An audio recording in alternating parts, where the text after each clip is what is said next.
Finally, homes are selling for less than the list price. I know many of you will be relieved to hear that, and many of you will be like, shoot, did I miss my chance?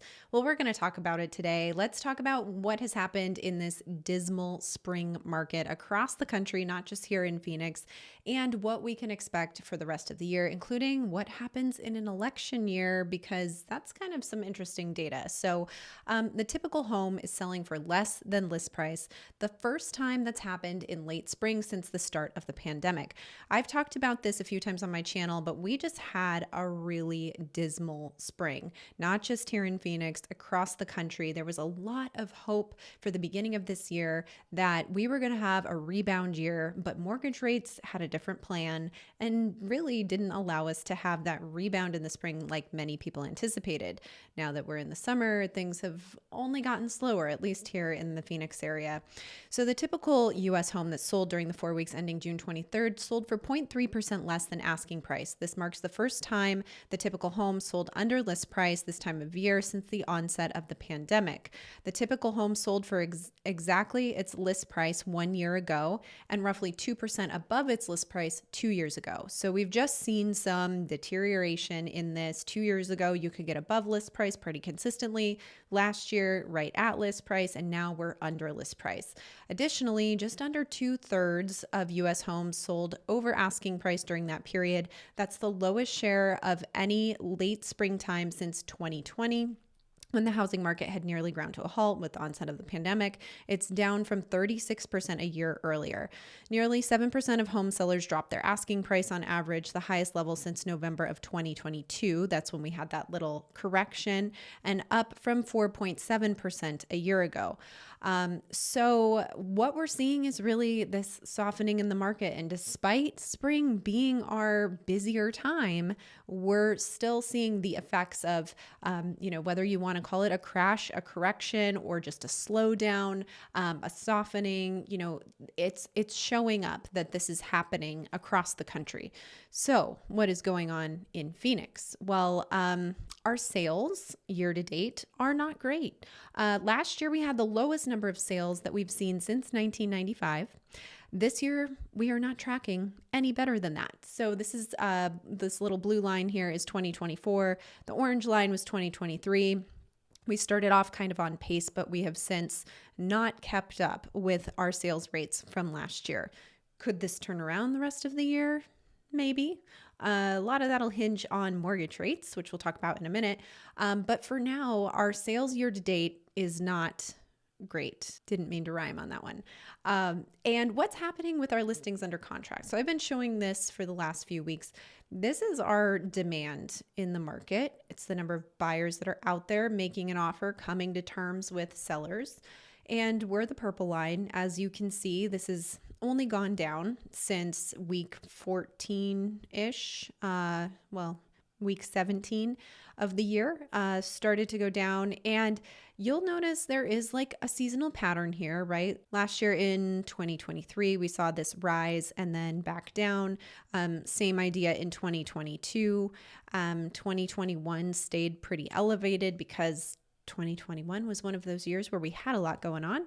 But regardless of following the seasonal pattern, we're still lower in terms of listings under contract on a weekly basis than we were the previous year. So that article is talking about homes selling for under the listing price. And so in Phoenix, our sales price to list price ratio is sitting at about 97.8%. It's not that bad. It sounds bad when you say homes are selling under list price, but 97, that means that if you're listing your home on the market, you're bound to get, on average, about 97.8% of your list price. That's what the typical seller is getting right now. Now, what you'll notice, however, is that this number has come down from 97.9% and even higher in February at 98%. Still very minimal, but it has been a change. December, that there are just not a lot of sales counted in that time. Last year, we were sitting at 98.2%. 98.3%. If you look back in time, the last time we were like consistently around 97%, was back here in 2018. So although homes are selling for less than the list price, you're still getting quite a bit of your list price. It's not as bad as it was when things changed in 2022, where we got down to 96%. But again, that's not even that bad. If we go all the way back here, we're at 96.4%, and that is in 2014. So all in all, you're still getting a pretty good amount of your list price. Now, if we look at the listing success rate, this is the number of listings that actually sell once they're listed on the market. And this is sitting a little bit lower than it has in quite a while. We're at 76%. Now, we were at 71% in December. Decembers are always, weaker months in terms of sales. So I'd be hesitant in terms of sales. So I'd be hesitant to, really compare to that. However, May of last year, we were at 84%. In 2022, we all know what kind of happened there. We had a huge increase in mortgage rates and a huge increase in listings on the market. And then everyone was like, oh, no one's buying these, and they took them off the market. So that's kind of what we saw here. Through the pandemic years, we were in the low 90%. So most homes were selling if they were listed on the market. But the last time we were around this 76% consistently was around 2015. When we were in more of a balanced market. And again, that's kind of where we're at today. Now, what happens when sellers aren't able to sell their home? Well, they usually cancel the listing. So let's look at the number of canceled listings. And you'll notice this green line is definitely on a higher track than the past years. If I can make this a little bit bigger here. So the green line is this year, 2023 is this yellowish line. And then 2022, again, kind of an outlier with what we know had happened, as I just explained in 2022. But 2021 is the bright orange, 2020 is the purple line. We are seeing more listings canceled on a weekly basis today than we have in all of the last 4 years. We would have to go back to before 2020 to see the number of listings canceled on a consistent basis, right? And I'm ignoring 2022 because this was in reaction to those interest rates increasing. But if we look at 2023, at the end of last year, that's the last time we saw a little bit more consistency in the number of canceled listings. But for the most part, over the last 4 years, we haven't seen this elevation of canceled listings. So that means sellers are getting tired. They are getting worn out from being on the market a long time, not getting any offers, or if they are getting offers, they're not ones that they're willing to come to terms with, and eventually just let their listing either expire or cancel with their agent.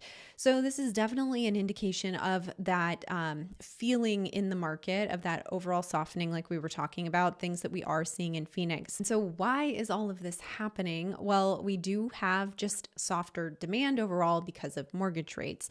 We were also seeing more listings come to market, which means buyers have a lot of choices. So speaking of which, let's look at our active listings on the market. Today, we're sitting around 18,200. This hasn't gone up quite significantly. It has remained pretty steady over the last couple months, but it's not really increasing too significantly. That said, we're used to seeing a little bit of like a downturn in these listings during the summertime. So like you can see 16, 15, 14. This is like our seasonal pattern. It kind of increases and then dips down. And then we see a little bit of a, uptick at the end of the year. And this year we're just kind of on this steady increase. So as I've said before, I like to look at this every week so we can keep track of what's going on with active listings, because it will make a difference in terms of where the market's heading. If we get a lot of listings on the market, then we're certainly going to see prices come down if we don't have enough buyers for those homes. So speaking of buyers, if all of this market softening isn't enough for you, there is some good news. We actually saw mortgage rates come down last week for the fourth week in a row. The average rate on a 30-year mortgage eased this week to 6.86%. It's the lowest that we've seen since April. So if you've been out there house hunting, make sure you've checked in with your loan officer just to know what the rates are for your situation, because they may have changed quite quite a bit in a positive direction for you. Like I said, this is the fourth straight weekly drop in the rate, which has mostly hovered around 7% this year. As I talked about last week, earlier this month, the Fed said that inflation has moved closer to their target level of 2%.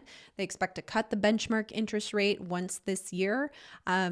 Previously, they signaled that it would be more than once. So we are thinking it might just be this one time, but also don't want to hold on to too much hope for that because they've said these things before and then changed based on data that they're getting with inflation and the economy. So with only one rate cut expected before the end of the year, they're saying relief might come too little too late for many first-time home buyers. Even though we're seeing this easing in rates, the national median monthly payment listed on home loan applications in May was $22.19, which is down 1.6% from the previous month, but it's still up 2.5% from May of last year. So it's, when you look month to month, there is some relief there, but year over year, we're still at a higher place than we were last year at this time.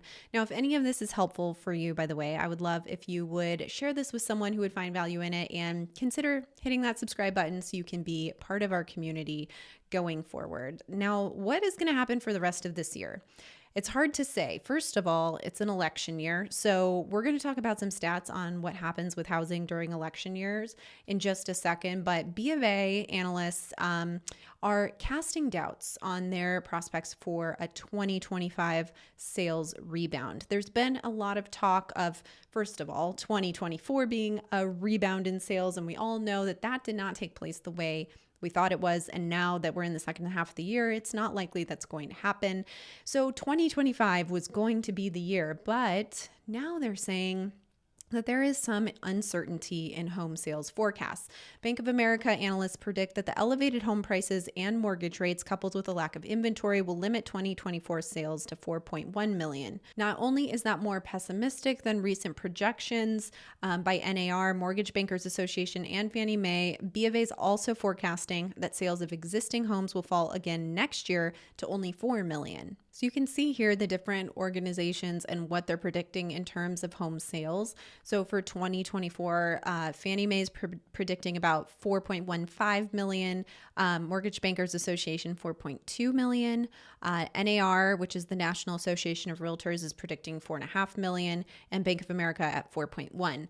Next year, Bank of America is anticipating only 4 million sales, and not until 2026 do we see a rebound in that. Whereas Fannie Mae and Mortgage Bankers Association are both predicting a higher level of sales next year, as well as the National Association of Realtors. So, these are only forecasts, so it's hard to know what will actually happen. A lot of that will really have to depend on what happens with mortgage rates and, of course, with home prices too, because as we've talked about time and time again, affordability is a challenge right now, which is leading to such depressed levels of home sales. So an election year, what is going to happen with sales in an election year? I have a lot of people who say, well, it's an election year, so the housing market's going to be affected, but they don't really say or know what might happen based on an election year. And or a lot of people ask me what happens in an election year with the housing market. So I thought this was a really great article because it does look at a few different things that are super important for us to consider with election years. Bottom line, election years do not really affect real estate prices all that much. What does happen, however, is there's a big pause during an election time frame because people want to know how the election's going to shake out, whether it's going to affect them positively, negatively, depending on their preferences, and they kind of hold off on doing any big transactions until they know who's going to be in office. So a seasonal drop in sales is sharper during presidential election years. This is saying that there is a typical seasonal drop in transactions for October and November of 9.8% during non-presidential election years, and there's a 15% typical drop in transactions for the same 2 months during those presidential election years. So a drop in sales. However, that said, sales do go back up after the election. So it's more of a pause and then things change. So in the last 9 of 11 presidential elections, we have seen existing home sales increase. You can see every year here, and the green arrow, of course, meaning that there were more home sales following that election. With the exception of 1980 and 1988, home sales went down after the election. This is the year after the election year. Now, we also have to look at prices, of course. New home prices went up after 10 of the last 11 presidential elections. The only time they didn't was 2008. And that's not really shocking because we all know what was going on with the housing market in 2008. So I think this is a pretty good a gauge to see what may happen with home prices after the election. Now, it does say new single family homes. So I think, and they weren't explicitly clear here, but I do think they are referencing new construction, not resale homes. So that is one thing to consider. Now, mortgage rates, which is another thing we continue to try to predict, they're saying that mortgage rates decreased leading up to 8 of the last 11 presidential elections. So knowing what we know about where we're at with the Fed right now and with the market, combining that with the fact that we are in an election year, a few months away from that, it is likely that we'll see some easing in mortgage rates. That's based on just those two factors. I'm not entirely sure. It's hard to say, but just knowing those two things, perhaps we will see some easing of rates as we lead up to November. In 1980, we did not see that happen, nor in 92 or 2016. But the other 8 election years, we did see mortgage rates come down. I thought that was some pretty interesting information to share because I am always asked about how housing is affected by these election years. And, it's not too significant, but those are a few things we can keep an eye on. Of course, rates, prices, and then just knowing that that activity typically pauses. So if you're a seller thinking of selling your home, keep that in mind because you'll likely get a little bit of a slower time in the fall than you would have otherwise, just because there may be many buyers out there taking a pause. Now let's look at the CMI as we do every week. We're at 103. On the nose, we're in a balanced market. This is the Cromford Market Index. If you're new here, anything between 90 to 110 is considered a balanced market, and this is for Phoenix Metro entirely. Demand is at 76.8, so we're about 24% below normal on demand, and supply 74.6, so about 26% below normal for supply. Both of those are very close together, so that's why we are in a balanced market. For every city, we're seeing a lot of red arrows. So month over month, all of these cities saw a decrease in their CMI, meaning that they moved in a direction favorable to buyers. So buyers on this chart, you definitely want to see those red arrows. That's good news for you. And sellers, you want to see green arrows. That's good news for you. Overall, the average change month over month is about -6%, which is more than what we saw last week, month over month. So we are still seeing this movement away from a seller's market for all of these cities together. Keep in mind, however, Chandler is still at 194. That's like a really strong seller's market. So even though it's 7% less than it was last month, it's still standing in a pretty strong seller's market. So we do have that going on throughout the valley.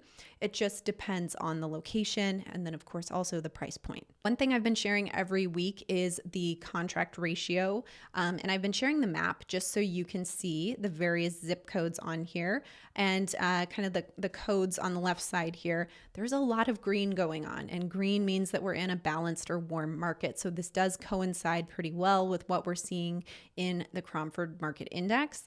Some of these areas that are yellow and reddish orange, those are in those like hot and hotter areas. There are a few of those areas, Chandler being one of them. Again, that coincides with the CMI that we just looked at. A couple zip codes in Chandler.